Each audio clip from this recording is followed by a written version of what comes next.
Ayan, magandang araw mga ka-farmers. Magandang araw. Update ko lang dito sa aking inisprayan na mga damo dito sa aking kalamansian. Pakita ko po sa inyo guys. Medyo ayan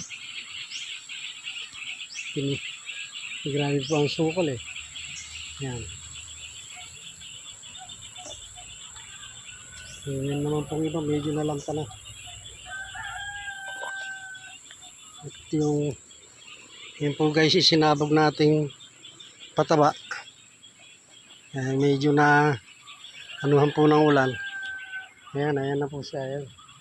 Medyo nalulusaw na rin. Para kahit paano ayan yung ating po mga kalamansi huminto po sa pamumuga. Dahil hindi nalagyan ng pataba.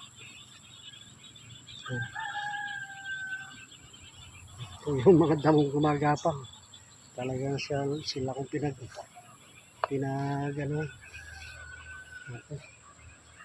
Siya nga po pala guys, medyo papalapit po yung bagyo dito sa amin. Baka daw dito dumaan sa gawing parte ng Central Luzon at saka dito sa Northern Luzon. Sana wag na lang. Ayan, mataas po ang tubig dito ngayon sa amin. Ayan.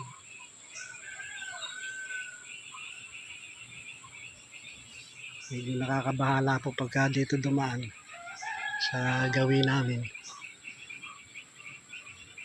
Talagang marami na wala nang inani sa pagsasaka. Pipirwisyo pa mga bahay, mga ari-arian.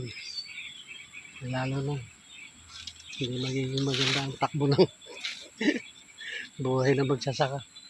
Kaya ganyan.